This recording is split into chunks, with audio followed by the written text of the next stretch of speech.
Hello everybody and welcome to today's stream. Hopefully everybody's having a good day as we, at least here in the United States, in the Midwest, get ready for a wonderful snowstorm that's coming in. So we'll see how that goes, if the weathermen are right or if we're just going to get nothing but a bunch of rain. But hey, who knows.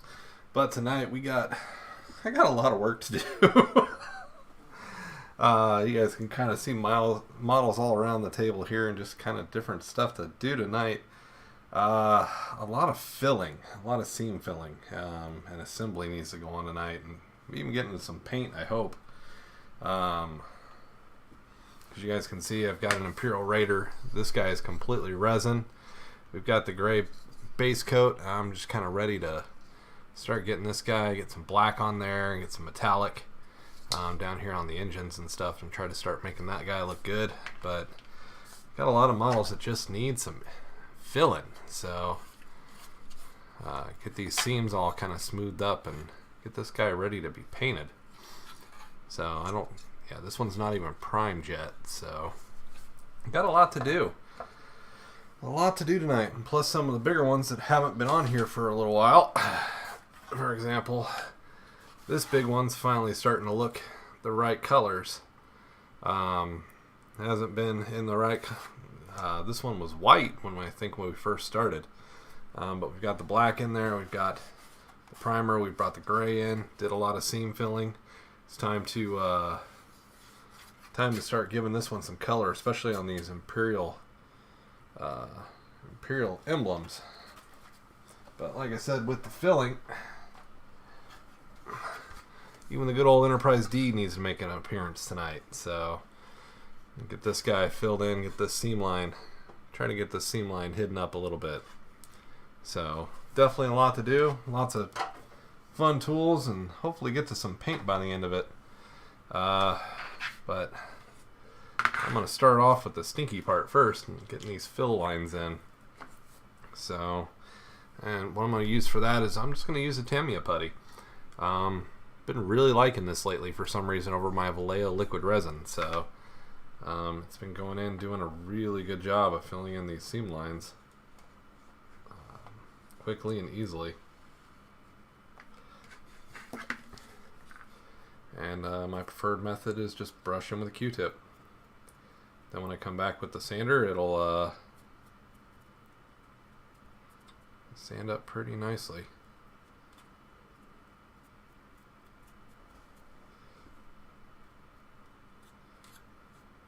And that's just the seam line from between where I printed it at. But luckily the way this stuff works, I don't even have to really sand that hard. It does take a couple layers, but once it's done, that'll clean up really good. Yeah, I've got the Easy 8 sitting back there that needs work. Still done on it come painting realm, but we'll maybe get to that tonight. Got a lot on the agenda tonight. These seam lines are where I've got a lot of models stuck at the moment.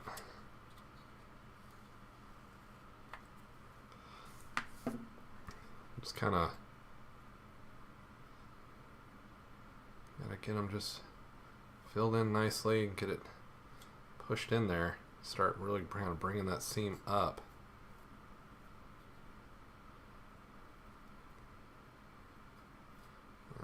A lot of people are probably screaming that I'm using a Q-tip, but honestly, it works really well, especially since I'm going to come back with it with some fine sandpaper and really kind of bring that layering down and get that fill in really kind of nice and smooth.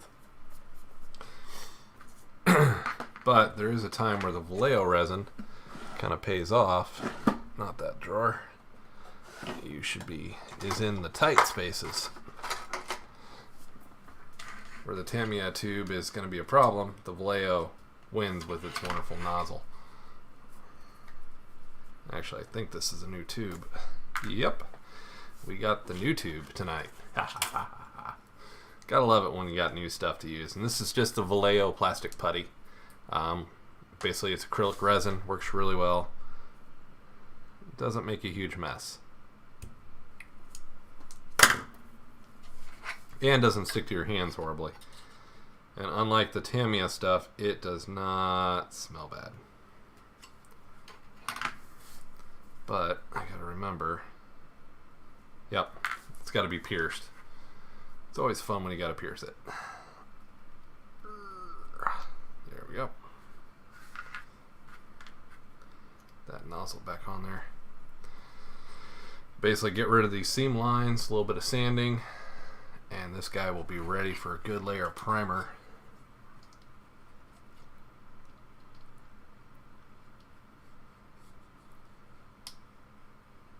Well, honestly, I will probably do this process probably twice, just to make sure I get a good fill on it. And you guys can see I'm trying to get these inner cracks here. Get them filled in as easily as best I can here.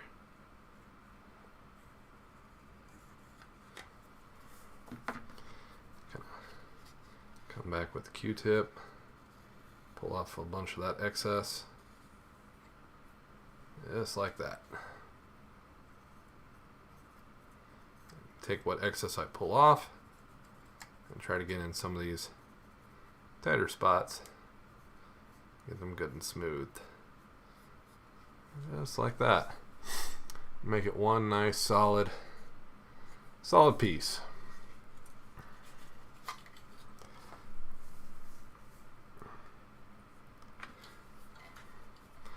If you guys are curious, there is a video out there. I printed this one quite some time ago, including its Thunderbolt variation, but I just have not had time to really spend on it. I decided tonight I'm spending some time on it. So hopefully everybody's doing pretty good today. Like I said earlier, I'm kind of curious to see if the weatherman's prediction is correct. If we are going to have a wonderful, I think they're calling for my area in St. Louis to get like 12 inches or something of snow over the next day or two, which is going to be fun because I'm not leaving my house. I don't know about you guys, but I want to get these filled in because then I want to get to, like I said, I want to get some painting done tonight. I have been sorely neglecting my paint.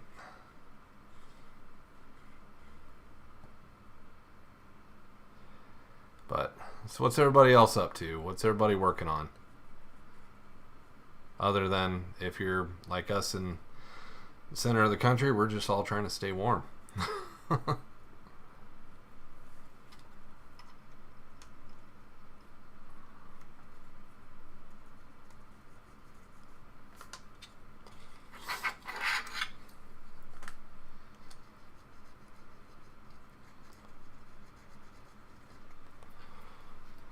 Some of this stuff too I'll come back and clean up with a knife later.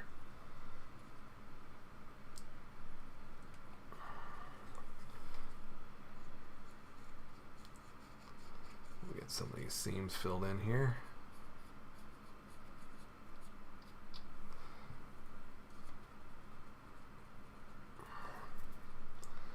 Sometimes too, depending on where these are and how much there are, you might see me using a 3D printing pen, which is one of my favorite tools to use.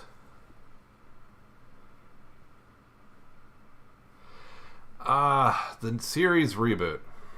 I expect the station to look different, but honestly, when it comes to Starfighter design, for its time, this was probably one of the more realistic fighter designs. And if you remember, humankind was not the most advanced species in the show. We were one of the bigger, we carried a big stick, but, you know, the Minbari showed us that we were not the big dogs that we thought we were. So it's one of those things. I think the fighter design, I think they may touch it up, but to change the design, I think you're going to lose a lot of fans. Now maybe they won't go with this one. Maybe they won't go. Maybe they'll go with the Thunderbolt Star Fury instead of the good old classic version. So Alright, I got a lot of the seams on that one done.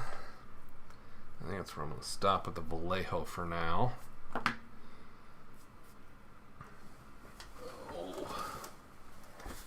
Get the little bit I got off my hands here.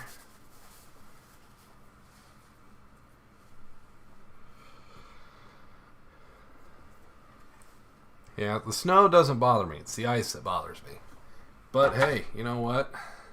Courtesy of COVID, I work from home. So I don't have to go out and brave this stuff. So I am quite content. Got my groceries. I am a happy camper.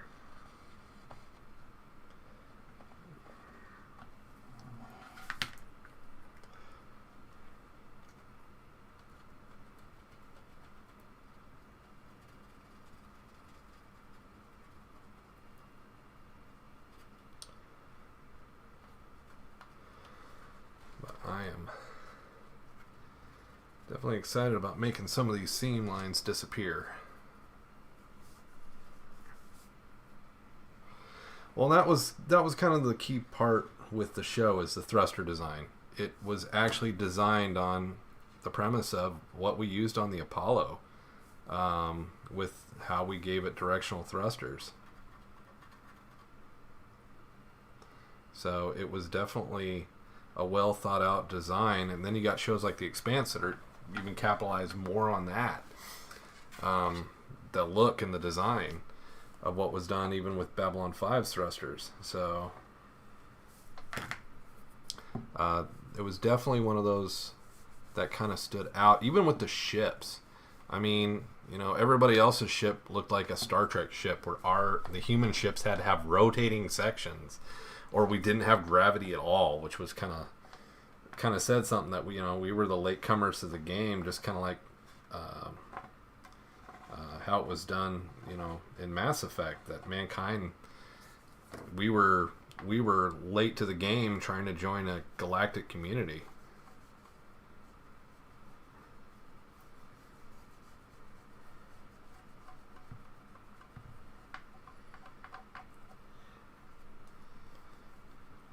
Now this one, just out of curiosity, just so you guys know, I did do an actual 3D printed pin line in here to actually fill in this one seam line of the two prints.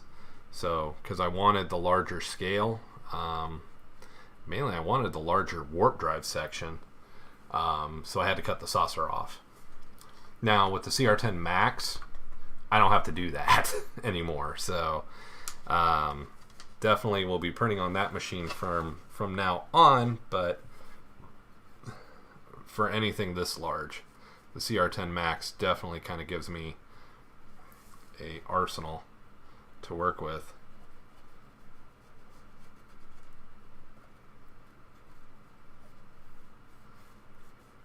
And like I said, this is probably layer one of multiple fillings and sandings to get this to actually look, try to hide the seam here. I gotta be a little careful on this one because of some of the detail. I don't want to lose it, so I'm gonna have to kind of work around it.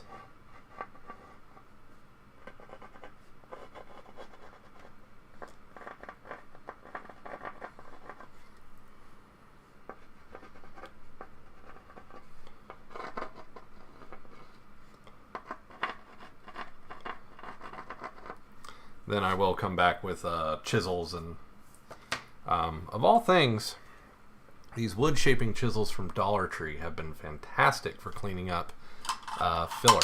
And they come in a set of 4 for $1. Well, they're $1.25 now, but they were well worth their initial investment.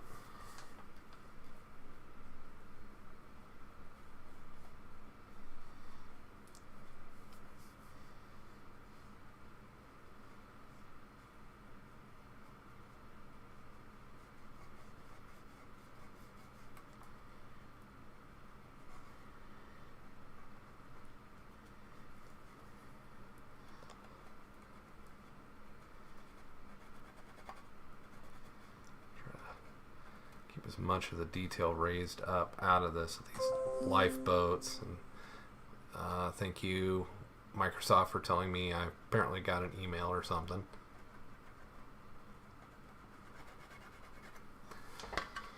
But we've got those lines starting to fill in. And of course, you know, once I primer,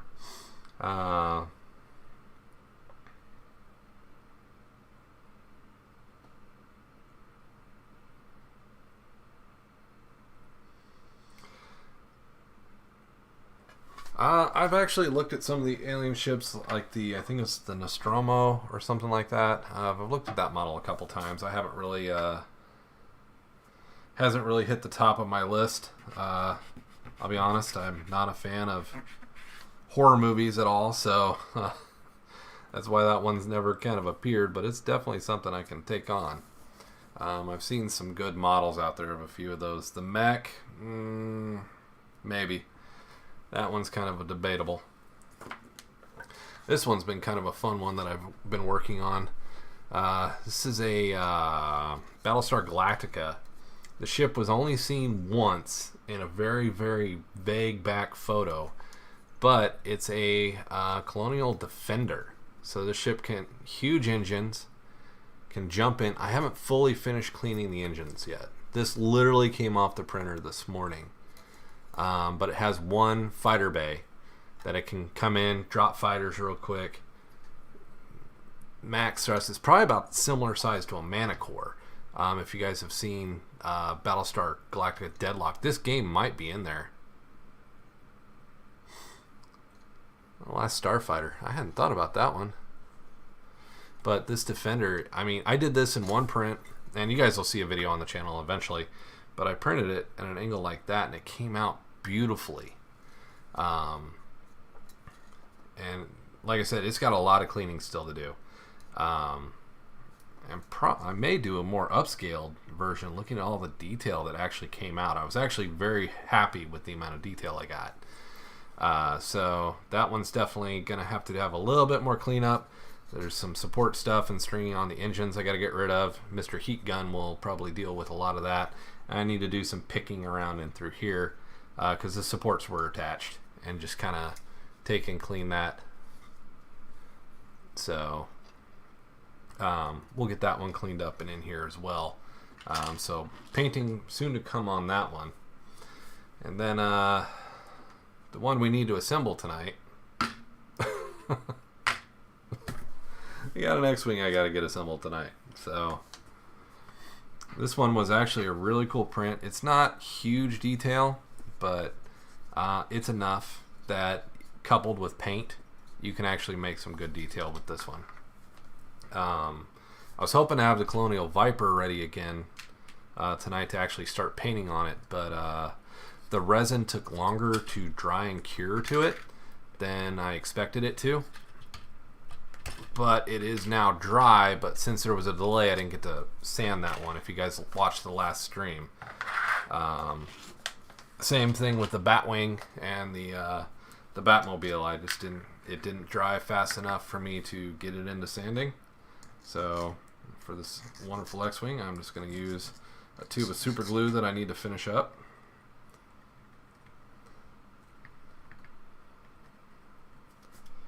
At least for this part anyway, it's going to be super glue. I am not going to try super glue on those.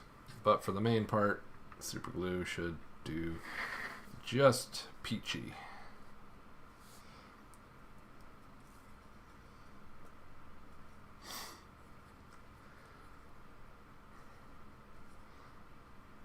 So again, I see more people have jumped in. What's everybody up to? Jim, Dirk, I see you guys have jumped in.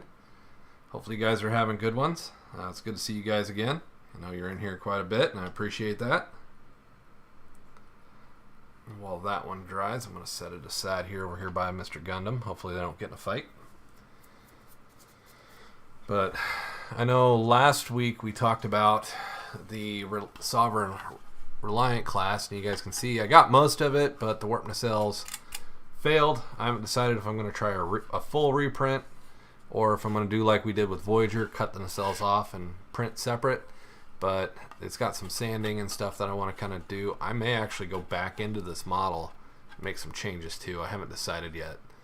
All in all, a good model, but I feel like it lost some detail in translation. So something I still got to work on.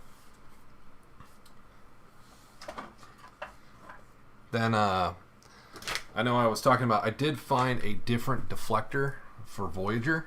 It's down being printed right now. So hopefully I'll get a good one of that here before too long. And the cool thing about the Tamiya putty is it dries really quick. So we might get to some sanding of this evening. I don't know. I kind of want to move on to paint before doing a lot of that, but I've got so much to do and so little time. These attack Espas shouldn't be too bad. Hoping I can get away with the Tamiya as glue.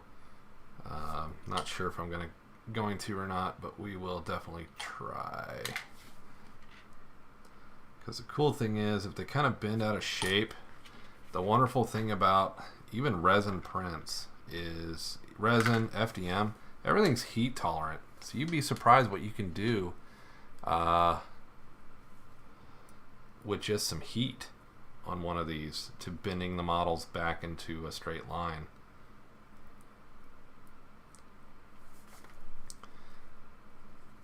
A lot of times too, I would have a set of rubber bands here, but I don't tonight for some reason. I don't know why I didn't think about rubber bands. Yeah, the Tamiya's not going to work. We'll have to go to the good old tester's glue, which is going to be fun. But got a lot of stuff just in the works right now. Voyager's still coming along. Like I said, there's some parts coming up for that. The Viper's coming. Hopefully we'll have it sanded next week so I can show a comparison between these just straight FDM sanding and the resin overlay that we did last week. So I'm really hoping to show that off next week.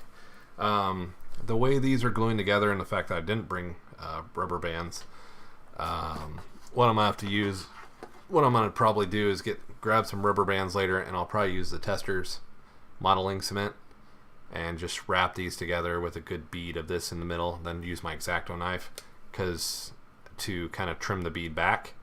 That way I get a good solid clean adhesion. That and kind of using the glue a little bit to fill the gaps, because you guys know I don't particularly like printing models in pieces. I like going for one single straight print. Some people like that, some people don't. I prefer the single print. I like the one piece model. It works really well for me. Even this guy, Imperial Raider, this is one print and it's resin. The whole thing all the way through is just one resin print. And my Photon Mono X was the one that managed to get me this print. I had to print it at an angle like that. Just because, one, it was so heavy. Even with the supports, I had a failure of the first try due to just the weight. It lost adhesion to the build plate and just plopped into the bed. And you can, if any of you guys do resin, you know that sucks to clean that up. So it is not a fun time. There is a model for the Spirit of Fire out there, actually. I think I have it sitting downstairs in my data store, but I have not built it. We've done the Pillar Bottom, but not the Spirit of Fire. So the Halcyon Cruiser was pretty nice. War of the Worlds.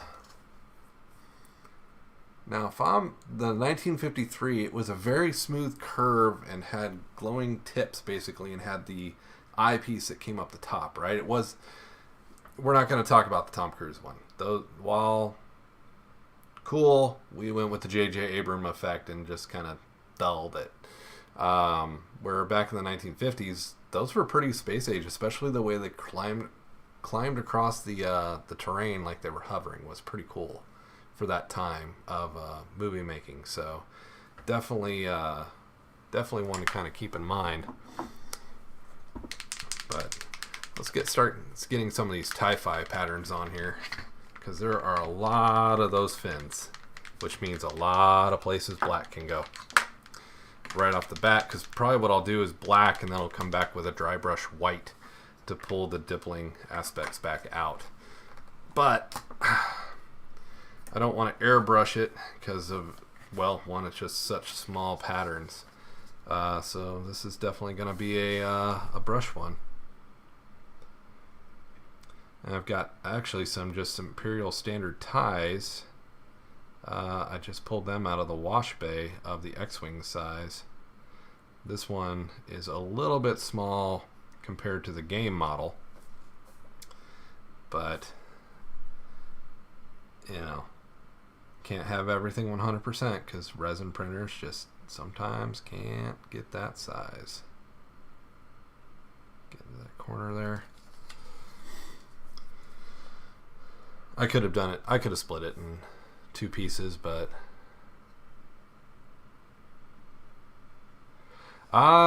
you know, when they release, if they bring the DLC and it is the Infinity or the Spirit of Fire, I'm kind of curious to see how they actually explain that. But they didn't even explain how Atriox, at least game wise, you know, in game, how he got back from the Ark. Yeah, I have different stands that I use. I have some models for stands. Honestly, my preferred method is a block and a pipe. I like kind of having the copper pipe or something along that line to, especially some of the ships like the Enterprise C Dreadnought. That one is just heavy. So that's why I like the copper pipe, is it's just really strong. I'm trying to think. This is one of my favorite stands because it works for just about anything. And it's a really simple model. It's 3 pieces printed, a little bit of glue, and just about anything can go on it. So either that way, or like we were looking at even this ship, the big Imperial Star Destroyer. It's just nice to be able to set it on the stand and walk away. So this stand works really well, especially when I'm doing the painting. You know, if I'm doing D&D figures or something like that, I do have the Citadel extra large paint handle that works really well. But then I have just a standard 3D printed rubber band in the middle to give tension paint handles that I use too. But when it comes to stands, a lot of times my ships are usually sitting on one of these. So, and as usual, it may take a day or so after the stream, but guys, I put the models links in the description, so they're always there for anything that I print.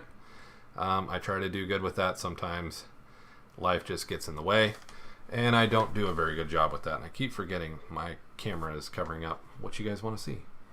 So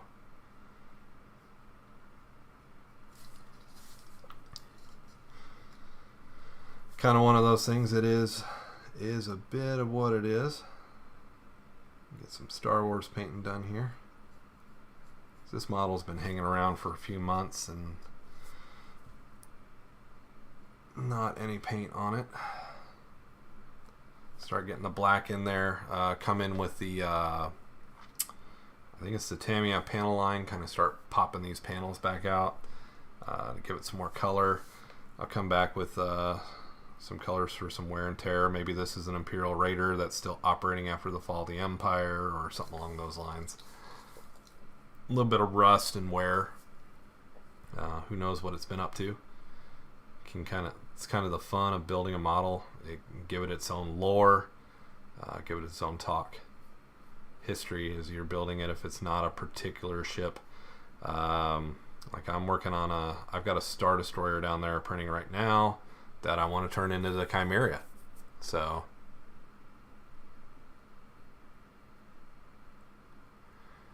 you missed the Batwing last week. I thought we had the Batwing.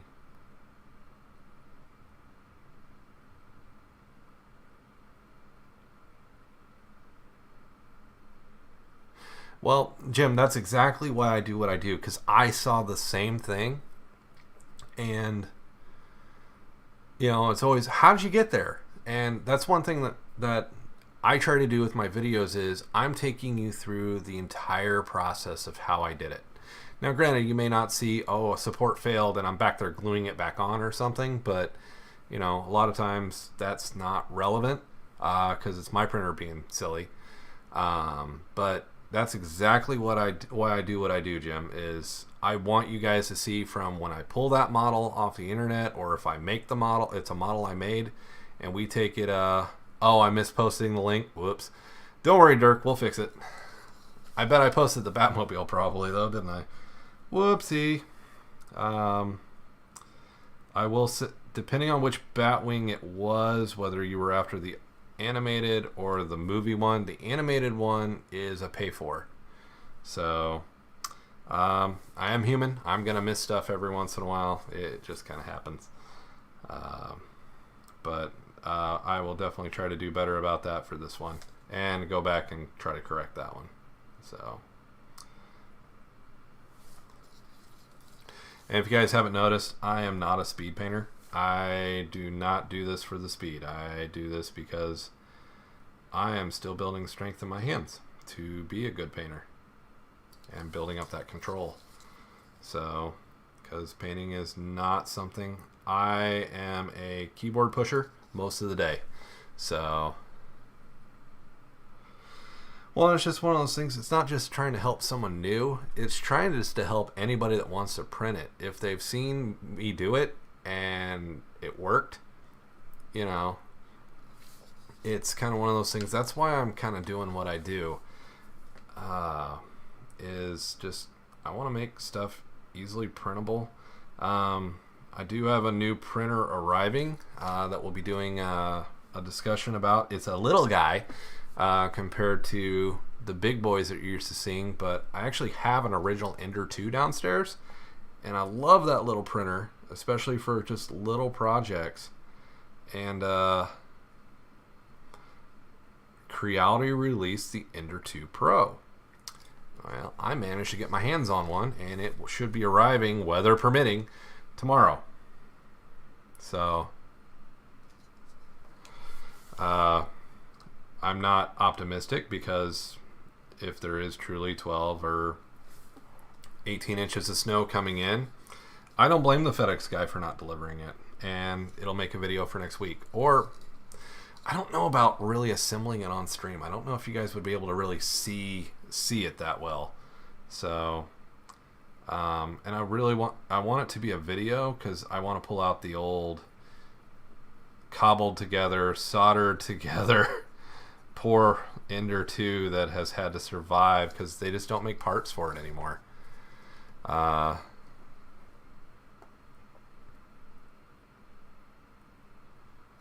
And one thing I've been kind of doing too, I've been really brushing up on my mesh mixer, because I know there's been a few requests out there for how can I make the model hollow. And I've kind of come up with a few solutions depending on the model. But also I've kind of figured out how to put like tubes through a solid model. So if you know you want to push like an LED or something in there, there's methods to use within Mesh Mixer that will actually let you do that, which is really cool. Because I think it was my father was here this last weekend asking me, especially as model prices keep going up. Now, unfortunately, I've noticed some of the prices of like filament and stuff like that kind of creeping upward too here lately, but supply demand, it's winter, there's a high demand for it, so it's just kind of one of those things. And printer costs I think are still coming down. Yeah, models being sold out is always kind of a bummer. I remember when I was trying to get the 1000 Voyager, I had to wait a couple weeks because it sold out real quick.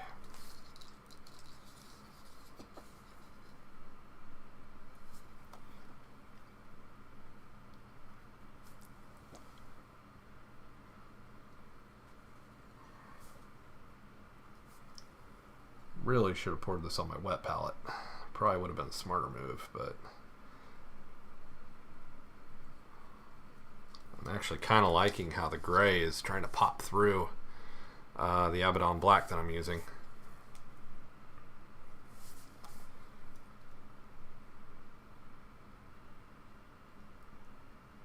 And this is more difficult because I'm painting on a gridded surface. That kind of makes this a little bit more difficult. That's why I got some water on my brush to kind of water the paint down a little bit so it would flow in a little bit easier.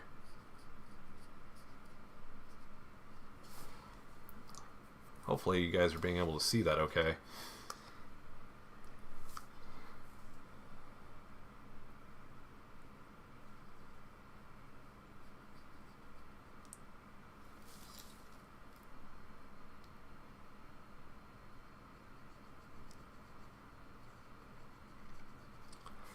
Alright. Definitely gives it a different appearance with that black in there. Gives that tie pattern in there, which is really cool, I thought. We're going to get over to some brighter colors here in a few minutes, because this model that started the streams is ready for some paint. And its sister ship is not far behind of the three.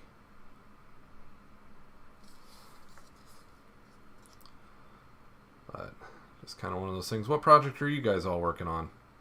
I know a lot of you are printing, got projects going. You know, I've thought about doing the vote through the community, so we may do that. I'll be honest, ship printing has not been at the top of my list lately, because let's talk about it, gentlemen. We are officially 13 days away from Valentine's Day. So, what have you all printed for your significant others, if anything? Or am I getting it in your mind and you need to get started now? Because we don't want to be without a gift for our loved ones on Valentine's Day, whether he or she knows you're 3D printing it for them or not. So, kind of some simple examples out there. This is one that I've done recently. Just a simple little frame. Nice little heart-shaped frame. Kind of simple one you guys can keep in mind. And yes, there is going to be a Valentine's video out there. Or just simple prints like a little heart box and put some candies in it. Or something along that line. So kind of keep that in mind as we get ready. We keep moving in towards the day of love here coming up. So always kind of something going on in the world. So I've got another project going downstairs that I haven't talked about yet for Meg for Valentine's Day that I'm hoping I can get completed. It's going to be a lot of prints though.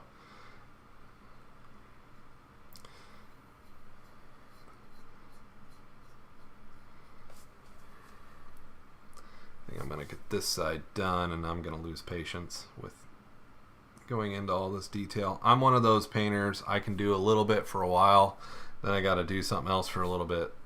It can still be painting, and then come back to the first one. So I call it a rotational painter.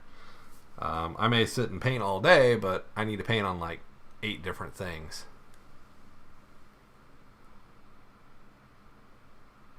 HG gun cannons all sold out recently. Oh wow.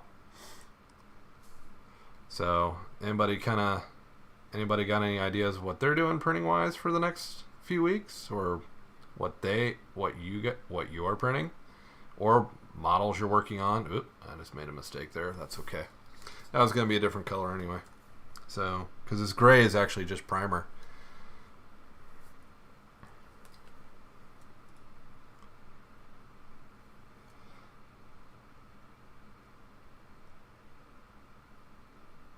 And that's why I do rotational painting, because I can tell I'm losing patience here.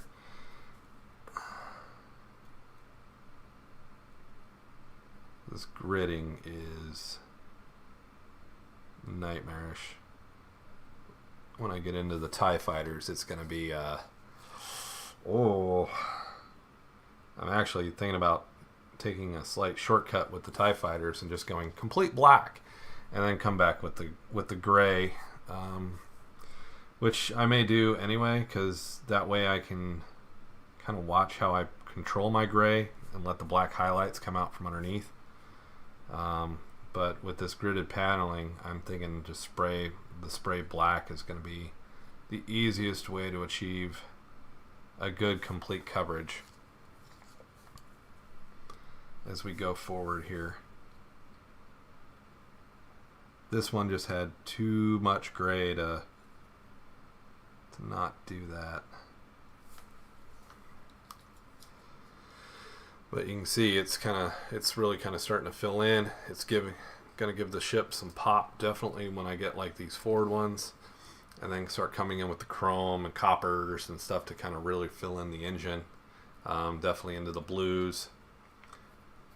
Start coming in with the whites to kind of get the bridge, some blacks to underscore the cannons, and kind of a thin black line in here, just like any Star Destroyer. But I want to definitely get the big girl up here in a minute and start getting those New Republic crests standing out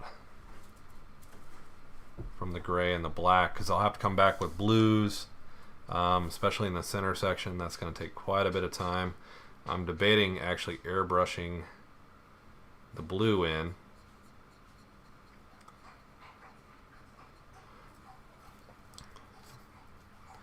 Kind of a haze, and come back over with black with just brush work. It's going to take a long time if I do it, but I'm kind of thinking it's going to look better. Kind of trying to give it the blue glow instead of brush streak glow. I've thought about going in with some turbo dork and kind of giving some glitter effect in there, so that when you change the position of the ship, the colors kind of change a little bit. But I just haven't really felt up to the task yet. And this is the first one of 3 that I've actually getting ready to got it in a paintable state.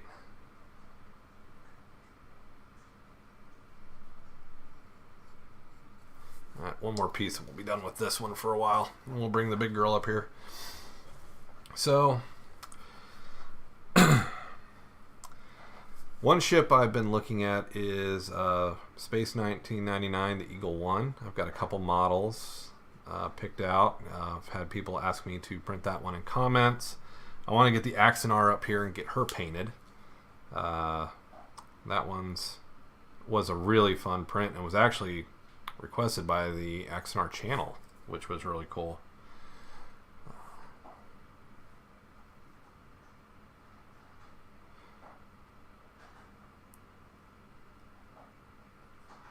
You know, the D&D stuff, you can see it sitting over there in the corner. There's figurines up in there. I'll be honest, I got into this for the Star Trek models originally because I was buying the Eagle Moss models. And they're $30 a pop for the little ones, for the standard size. Not to mention the XLs that are, what, 75 or more now? Yeah. But those 4 over there, there's 2 D&D itty bitties, and then 2 that are blown up about, they're either 300 or 400% blown up.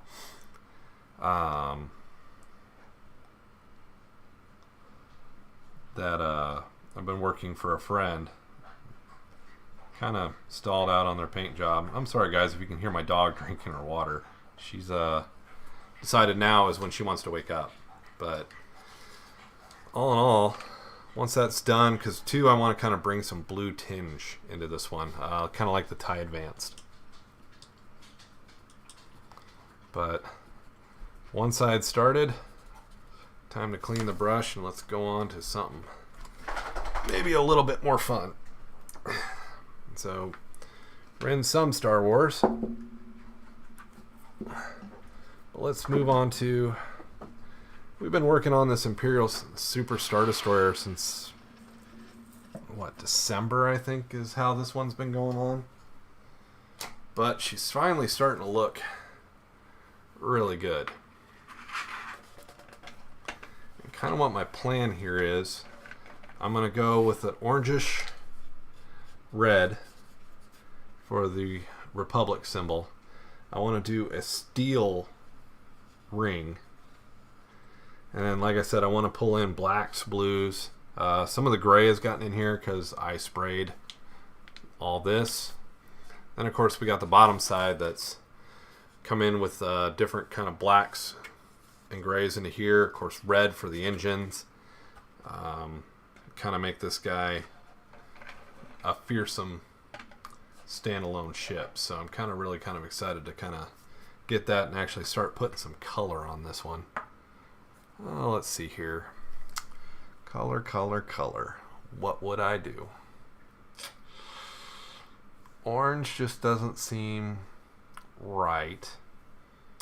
I'm really kind of, for a base layer, I'm kind of jazzing this burnt sienna and then come back with some red.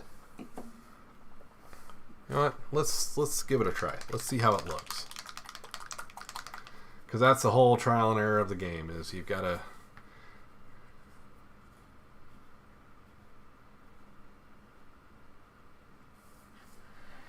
Yeah, that's my other...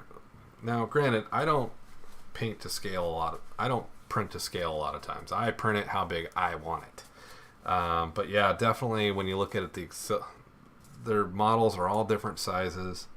It kind of sometimes bums me out when I see a model show up and it's like, wow, this is really teeny, when my Kira was not that teeny. Yeah, for a base coat, I think this is going to be good, but we're going to have to come back with something a little bit more red for the Republic.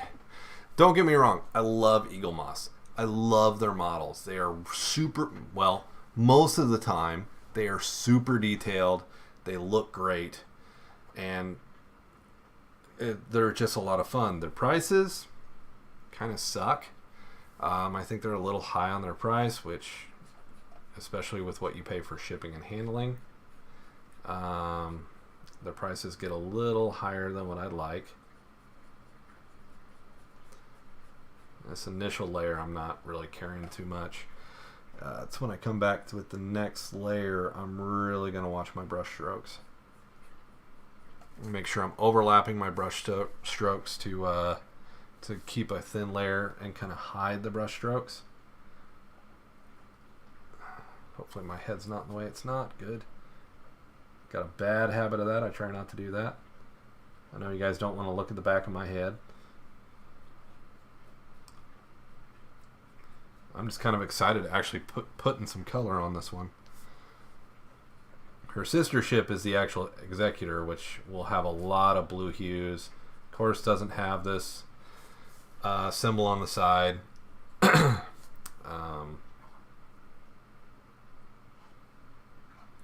Because this is a captured one from post-Battle of Quat. That is, you would only be able to read about. It's never been on screen or anything like that. This is lore taken from the book. So, but all honesty, it makes for a really awesome ship on the shelf.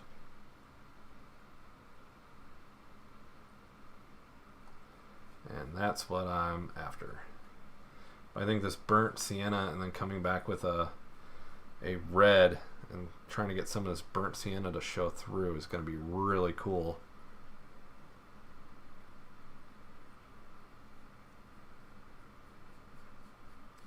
And guys, I will say it again, I am not a professional painter. I paint for fun, and yeah, Eagle Moss gives you a book with the ship too.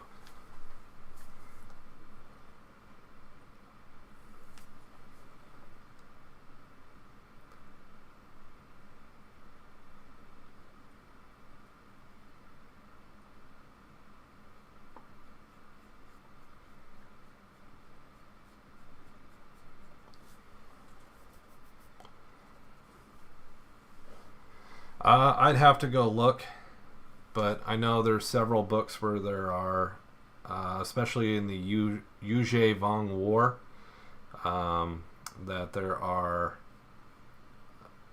Republic-held Super Star Destroyers. This one, I believe, is called the Lansgara, is the New Republic's name for this ship.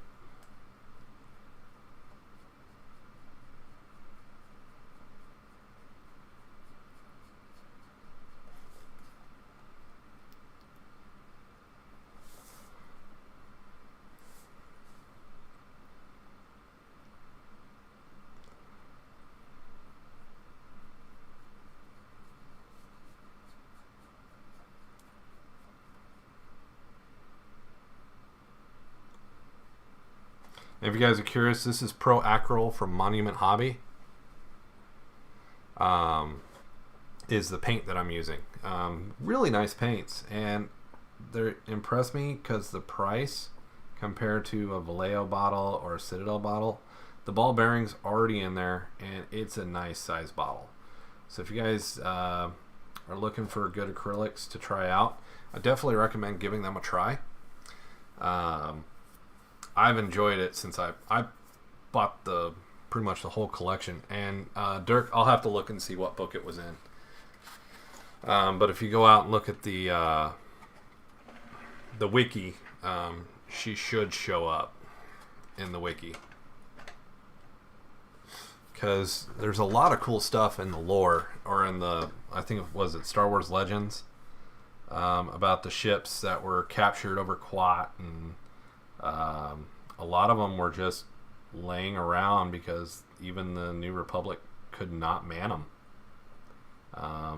They just didn't have the manpower, because these ships, compared to a Rebellion, the Rebel Alliance ships, they had a lot of automation on the Rebel Alliance ships versus the Imperial, that, you know, they had the manpower, they didn't care. So their ships had large crews. I thought the Star Destroyer, I didn't understand how the Star Destroyer seems so weak, though. When you get a Moncal, for a standardized ship of the line, then you get a ship like the Moncal cruisers that just come in and just pwn them. I don't know, it just kind of bothered me a little bit.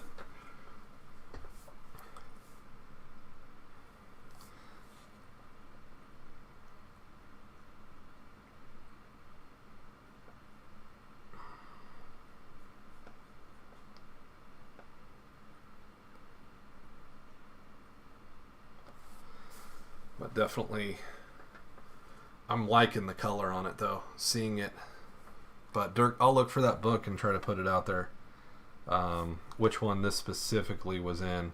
But I do remember it was dealing with the Yajavang when they invaded the Republic. Can't help but think, you know, Palpatine knew that was coming. That's why he was building the Empire the way he was to fight against them. But also all the stuff he was hiding out in the unknown regions, you know, Exegol, all that fun stuff. So I'm going to ask the question, and this may lead to spoilers in the chat, so I'll warn you guys now. What'd you guys think of Boba Episode 5? What'd you guys think? It's the Book of Boba, and we didn't see Boba at all. But I loved how they came back, and we got basically Mando Season 2.5.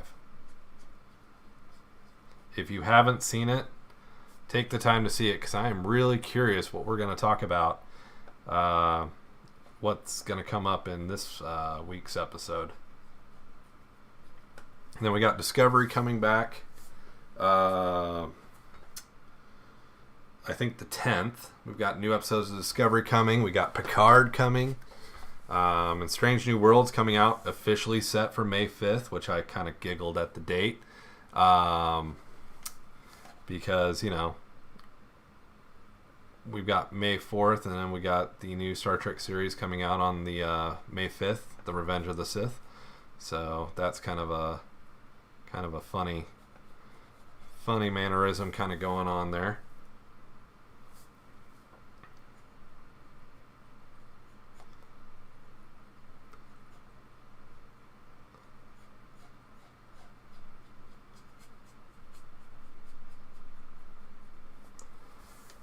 definitely looking pretty cool with some color on it. Stop with the burnt sienna. And I'm going to look for my steel.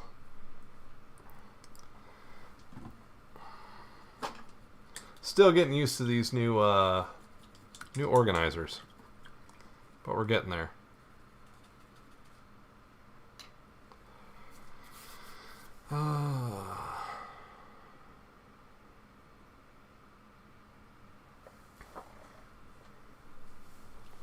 Oop, missed a bunch.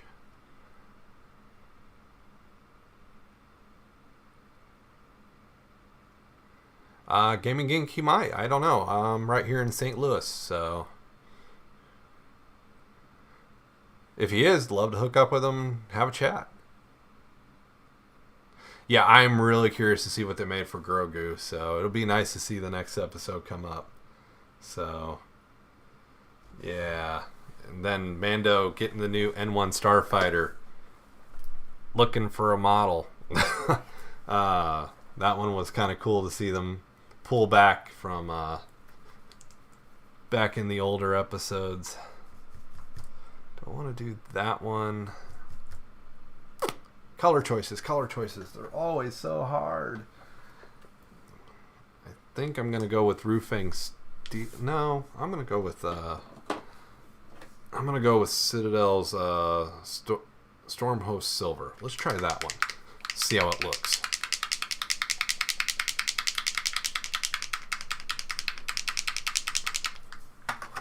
And again, guys, this is the Avaiable Star Destroyer model kit out there on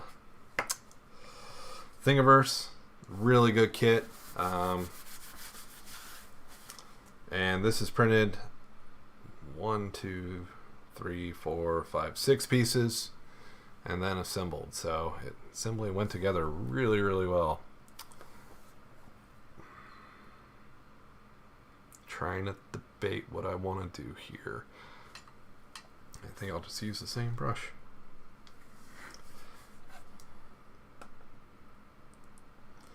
What I'll do is I'll just do the ring in the silver and come back to the divots. I'll probably put them into a black or like a brass, kind of show that off.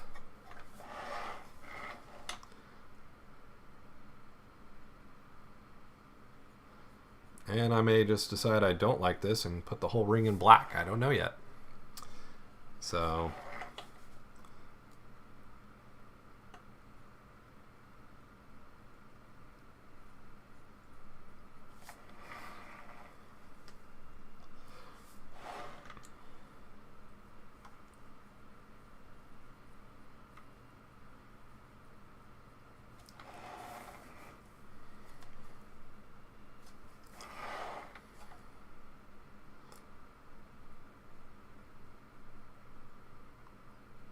but I'm definitely going to brighten these more into a red. The burnt sienna, I think for underlayer, I think it's going to give some good contrast, especially if I come back with a red and I put it on real thin. I think that's going to give a real kind of good contrast to it.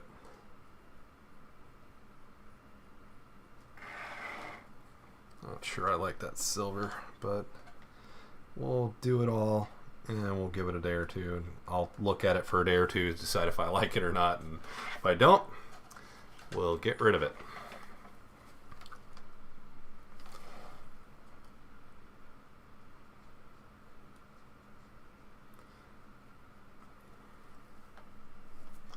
I've got 2 of these that I haven't even put into paint yet. I've got another one like this, and then I've got the actual executor sitting over here. So, because I know some of you guys were like, oh, those Imperial symbols. Ugh. Well, I heard you, and I made the right one. So I did make the Imperial version, so we got that one still to come too, unless it goes somewhere. But, so total print time for this, I did it in one printer on a CR10 V2. It took 9 days to print this entire model. So there is a lot of detail. Removing supports was arduous. Got a lot of cuts on my hands to prove it.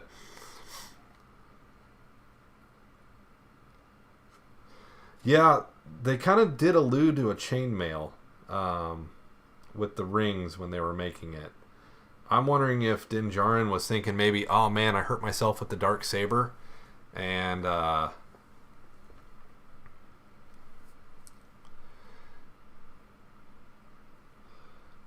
so he was making them so that wouldn't happen.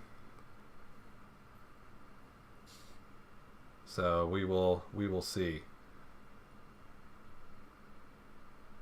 And of course, as I get further down the paint job on this one, guys, there will be a full video on this one in a week or two. I haven't decided when, because I've been working on some PETG stuff. I've been working on a few other things, so kind of one of those things. It's I finally have PETG working on my CR10. I'm quite ecstatic, especially since I didn't honestly have to change that much. But what worked for my printer with PETG was I really had to ramp up my heat. I was really surprised how much I had to ramp up my heat, because PETG is around a 240, 245 nozzle, but I'm printing at 260 to get it to lay down, and they say an average for your bed should have been 70. To get that stuff to stick to my bed, I'm having to do 85. So, but I am using glass bed, so kind of keep that in mind. If you're not using a glass bed, you probably are safer around the 70. But for my glass bed, I'm having to cook a lot hotter on that PETG. But it's definitely working. Definitely liking it. Now that I've kind of got it figured out and went through a multitude of clogs and different things like that, so I probably will be getting a profile exported here before too long. Hopefully we'll have our website launched. Working on getting a Discord server launched. Trying to get the YouTube membership launched as well. Kind of include all that stuff in the YouTube membership. So we shall see how that goes. And of course, if you guys want to support the channel, there's, all kinds of ways. Just get in touch with me. I'll gladly help out. But we'll talk with Meg about a poll for model prints and stuff like that too. Because a lot of times Meg does the community stuff, especially our social media posts and that. She does all that kind of stuff. I'm not good at the Facebooks and all that fun stuff. So what I enjoy is doing right here what I'm doing. I'm actually really enjoy streaming with you guys. It does make it a lot of fun when you guys hop on here and get to talking.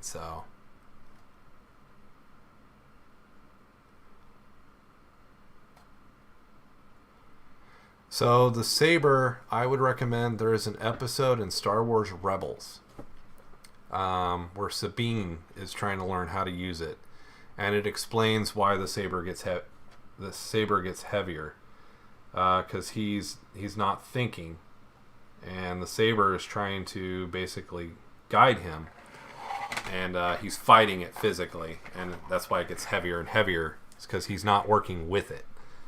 So and that's actually kind of explained in Rebels, that whole piece, because she was trying to learn how to wield the saber, because Sabine was the one that gave it to Bo-Katan. And the thing is, it wasn't through combat, and hence the story and the fall and the Night of 1,000 Tears. So yeah. All right. What do you guys think of the silver? Should I keep it, or should I put that in black? Or should I even take it back to the red?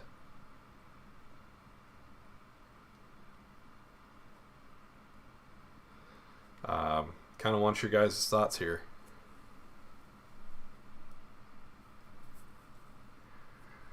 Gabriel, it's not a problem. Using direct drive, so PTFE tube's not a problem.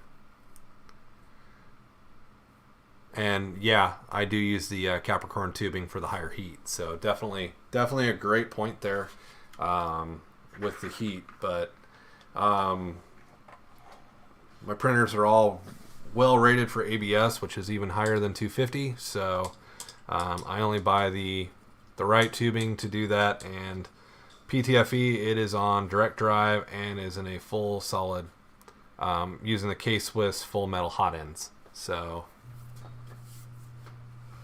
yeah, kind of thinking about knocking the shine off using some weathering. Almost debated putting some chipping medium in here to kind of give it a worn look, like an asteroid's bounced off it or something. But haven't decided on that one yet. Definitely a lot of work on that one, though. And through here is just going to be a ton of work, because if you guys saw the first stream, there was so much support in here, it wasn't even funny.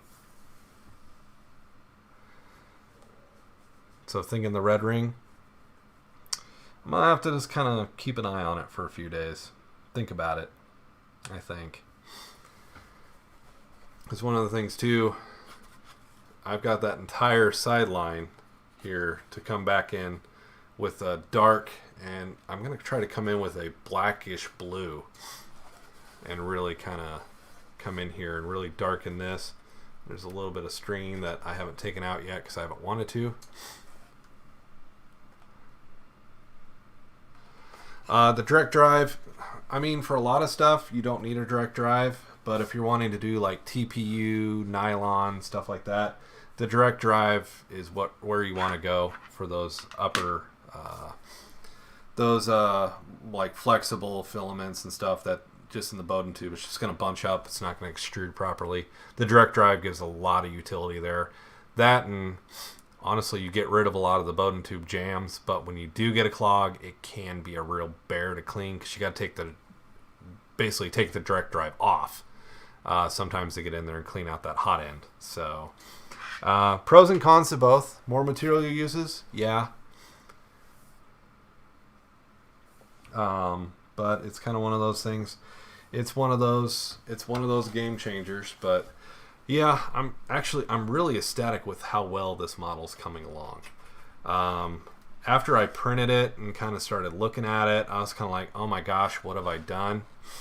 But and definitely kind of like the panel lines through here, I do plan on coming excuse me, Mr. Gundam, I do plan on coming through and doing the brushwork with the Tamiya dark gray panel line to really kind of pull those panel lines back out, because what's nice about this is you could actually brush it in, and if you get too much, you just take a paper towel over and pick up what you don't need.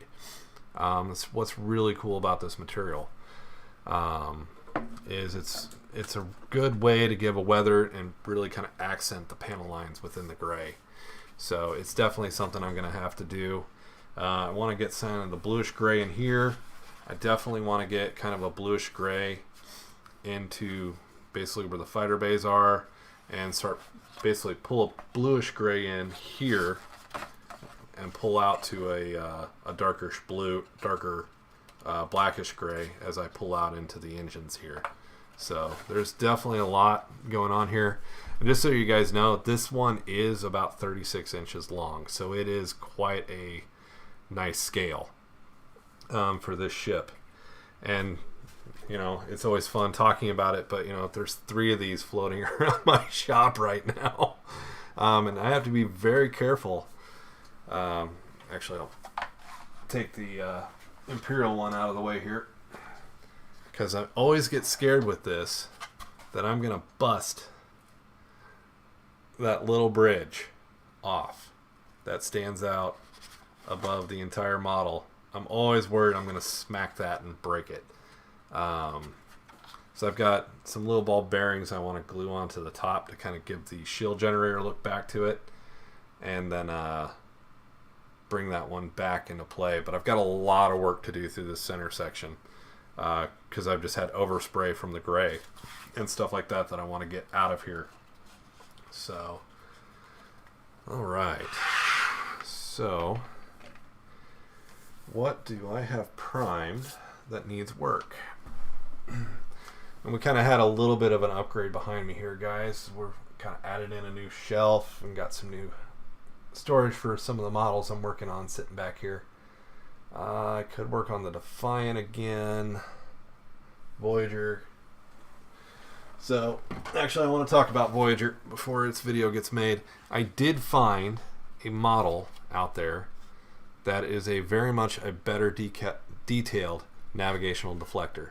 So I do plan on printing that and placing it in to make that better detail.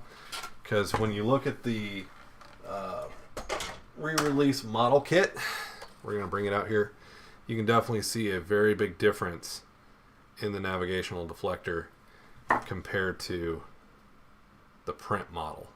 So I definitely want to try to catch that detail. We've caught so much other detail that I don't want that one to slip through. The warp nacelles, of course, were reprints, and we've got a little bit of filling to do around the nacelles, and then get them into, basically, I'll get them into gray once I prime the entire ship. We'll have these guys looking pretty darn cool. And I'm ready to start actually putting some more paint detail into this one. I just haven't taken the time to do it yet, but I think I kind of want to work on the Gundam. So let me put these back real quick up here on their shelf, out of the way.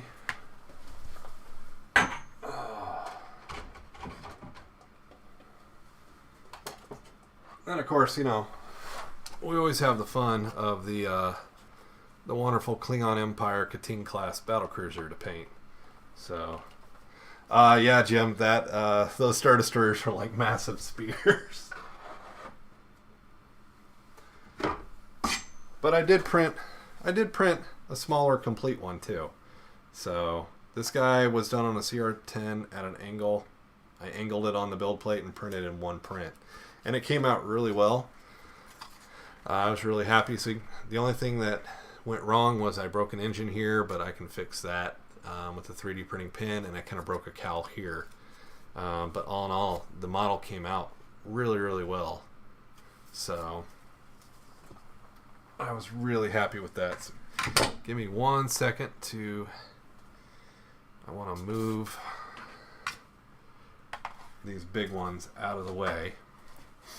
Because basically, I'm not going to sit here and sand while you guys are on here, because you guys won't enjoy the sound. But this guy is actually ready for sanding, and get these, where I've done filler, kind of get those smoothed back out, and get this guy ready for paint. So we have the Imperial version. This one will definitely be a lighter gray on the outside than this one. And then I'm going to very much come in with a bluish black and very much accent that interior part. So let me get this one put away real quick.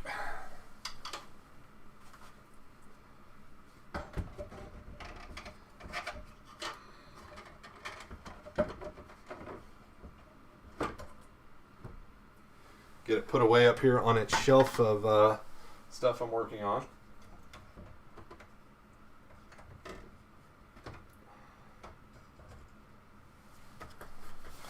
Unfortunately, the shelf that I'm working on, there's no way that shelf will ever be big enough. Do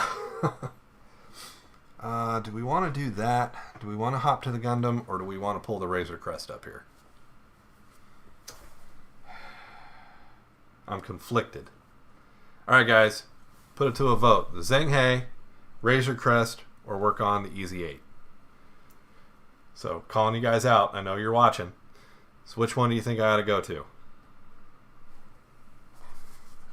for the last 15 minutes or so of the stream?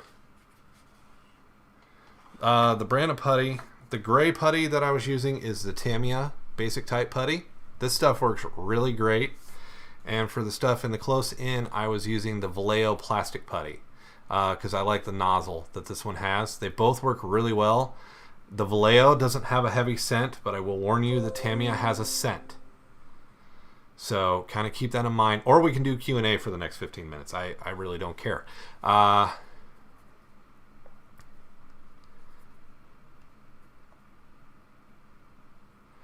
So sanding. there's a lot of hand sanding involved. But Micro Mark, actually, let's do something smart here. Let's close that bottle of paint before I make a mess. Micro Mark sells this really cool vibration sander that has very light sandpaper, replaceable tips for different sizes and shapes, and the paper is just adheres. It's very light, and it works really well, but it is noisy as tar. And that's why I don't do it on stream. But this little tool, definitely going across the seams. You won't lose too much work, too much detail, as long as you're very careful. And then when it gets down to it, it's down to that nitty gritty, just getting that sandpaper wrapped around your fingernail and wrapped around the fingertip and getting in there and just sand. That's the hobby maker's fun, is getting in there and just sanding. Although one of my favorite tools, stealing from my wife, nail files. They work really well, especially on edges, is one of my favorite sanding. And I use take these too. They're the foam filled sanding, but they've got flex to them, which is nice, especially if I'm in a bend or something like that. I can push hard enough with my thumb to actually flex it into the bend. So these are really cool. These are on Amazon. I think I got like 50 for 10, 15 bucks. Well, that's the thing. You just got to take it slow and keep an eye on it. Whoops. Ow. Desk drawer just popped out of its rail. That's cool. That's cool, desk. Close that. So again, it's one of those things you got to take your time. And like with this one, there's multiple joints, so I may spend a few minutes here, go down, work on this one, let that one cool down, and kind of rotate through. So you just got to kind of play it smart as you work, to kind of make sure you're taking your time. And then I'm a fan of the Tester and Tamiya sandpapers to really get that, really get in there and get that fine sanding. But one thing I will say, if you guys are getting into the hobby or anything like that, especially with 3D printing, do not use a Dremel. So just don't do it. The Dremel, it's too powerful for this stuff. It'll just melt it. That vibration tool is slow enough, and it's a vibration. It's not a spin motion, that it doesn't cause melting problems with it. But it's one of those things, a Dremel, you're just gonna shred it, and you're gonna mess up your Dremel bits too. So you don't want to put your Dremel to this. Now resin, that's a little bit of a different story. You can kind of, as long as you keep your Dremel on low, you can get away with Dremel on like these figurines that are resin. I may put a sander bit and come in here and take these last few barbs off. But also I use the Micro Mark sander. Now the Micro Mark sander is a bit expensive for what it is. It's about $70, $80, I think. I can put a link in the description here, but it's over on Micro Mark. Really great store if you're looking for hobby tools. They have some very unique stuff that's pretty cool for doing this kind of stuff. And one of the things too I'm hoping is I've started taking my GoPro into part of my printing shop is also where I do airbrushing. I've been taking my GoPro over there trying to catch some of the recording. And another thing, I finally got my Xbox Connect working as a 3D scanning camera. So we're going to be talking about that a little bit coming up too. As I take some of the older toys and models and try to make them into a model. So kind of fun stuff. So I saw one vote for Gundam. No one else kind of took a vote. I know it's getting kind of late too. We're kind of getting into the stream here. 9:45 will be the cutoff, but we can get some painting done on that. Let me move this over.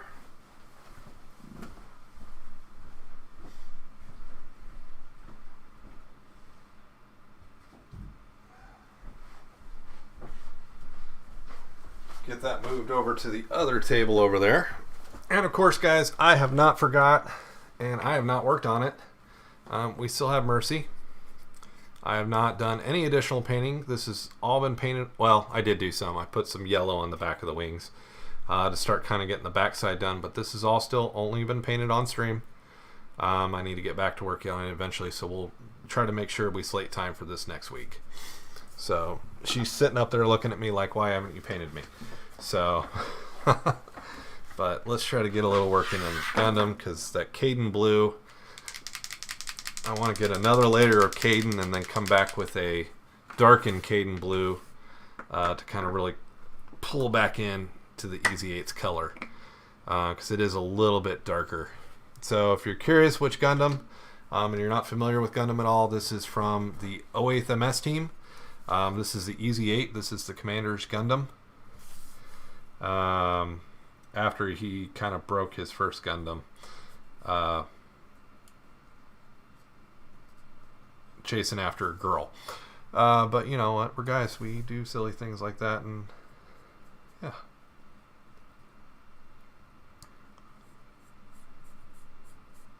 And I am using Caldor Blue as my base here. And like I said, I'm going to darken it. Probably what I'll do is come back with some Macragge Blue and really kind of get that color pulled in here. And all else fails with like the Macragge Blue, adding a little bit of black can really darken the Macragge Blue. And then in some areas where it looks like it's really worn, I may come in with some Linethal. I think it's Lothal Blue. And all else fails, I can always come in with some blue ink as well, from P3. Really like their colors, especially their inks. They work really well. But these blues definitely needed some sharpening. And I'm doing, you guys can hopefully kind of see it a little bit. I've started going down the leg, because he's really, really white. And he should be a very off-white. So I'm going over him with Citadel's Wraithbone Wash. Yeah, no, he lost his leg at the end of the series. But he got the girl, so I mean, you know. He got the girl of his dreams. So, kind of one of those things that's, in the end, I think he felt it was completely worth it.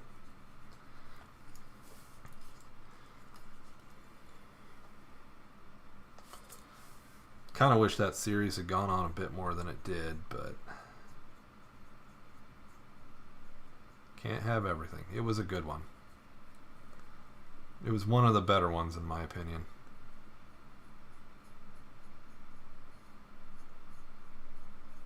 Now, I'm not going for weathering or anything right now. Like I said, this is a model kit.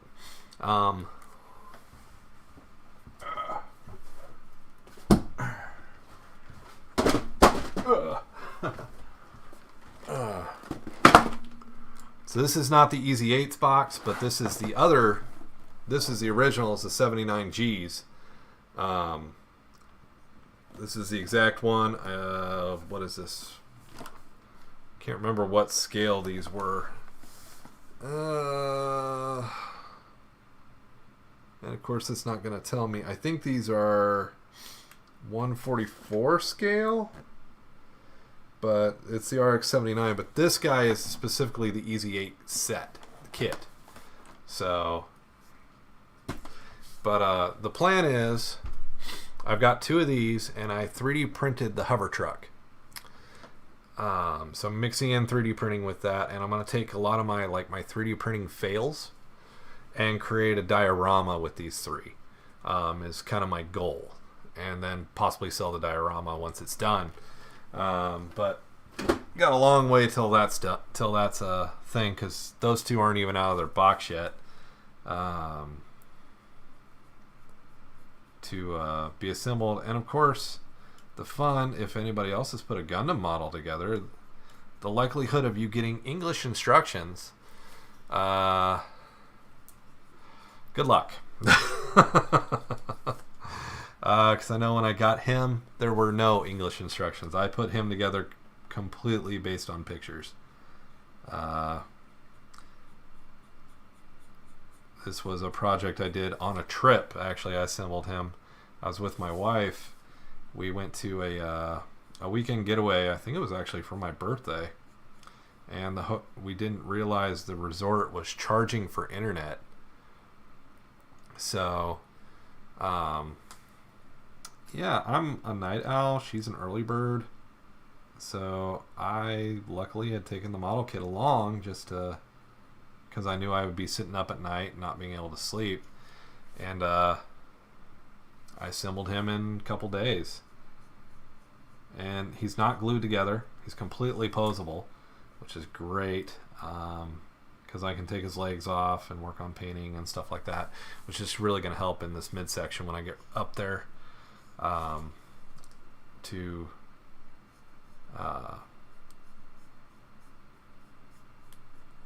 make it look like one piece and get in there and get really good detail.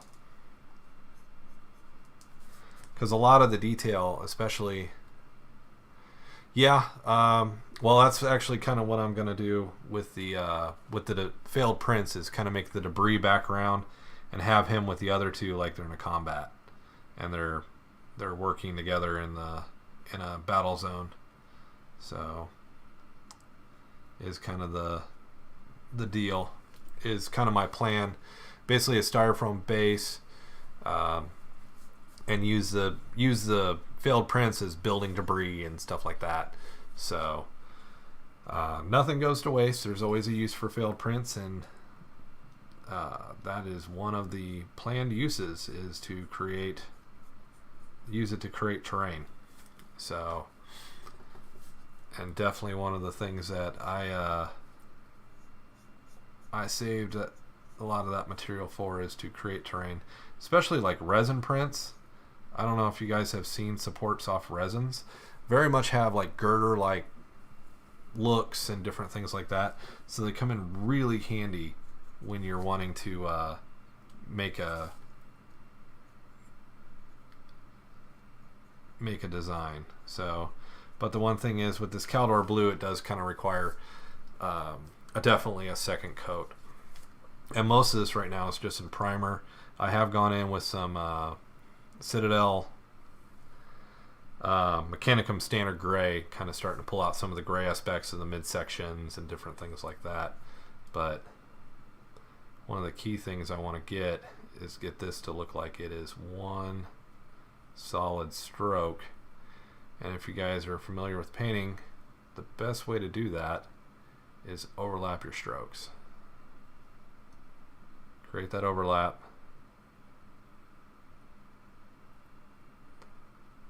So that you kind of get that thinness, get the brush streaks out of there.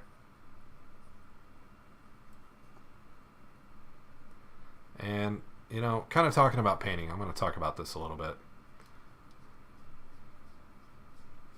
I'm not painting to enter competitions. So that's kind of one of the things that that kind of keeps in mind. I'm going to paint it till I am satisfied. And then I'm going to stop. Because I know myself, it will never be perfect. And you know what? That's kind of the awesome thing. See you later, Jim. Have a good night. Hopefully you get some sleep, because I know what you mean. 4 a.m. does come way too early. So we'll be ending the stream here shortly anyway. Get some of this blue done. Got a lot of good painting in tonight. I'm really kind of happy about that.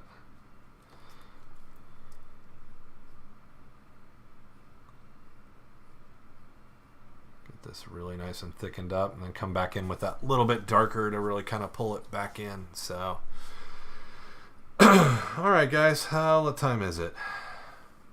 It is after 9:45, so we are going to go ahead and say good night. If you guys enjoyed this, you're new here and haven't been on the stream before, make sure you hit that subscribe button to the channel. Join us as we do all kinds of 3D printing. A new video comes out every Friday of some project, or me giving some form of education in 3D printing, because, you know, anybody can 3D print. It's just learning how to do it and knowing some of the ins and outs of what you're doing. So if you guys enjoyed this, make sure you subscribe. Make sure you go leave it a good thumbs up so we know that we're doing good and it gets the video out there, because this will be a video afterward. It gets us out there, propagated on YouTube, and gets us growing. So definitely share with your friends if you think you might have found anything interesting. So I'm going to keep painting for a few minutes here, and then we're going to end this one out. So appreciate it, guys. Everybody that showed up, the wonderful conversation. I always appreciate the conversation. It does help make this go a lot better, but you guys can see from when I started, now the camera makes it look a lot brighter than it really is. But you can see it now is one good flat color instead of a smeared on kind of paint color. So it does kind of make things look really good. So all right, well, I think I'm going to stop it there because I need to go get some sleep myself. I got meetings in the morning. So I appreciate you guys, and we will see you in the next stream.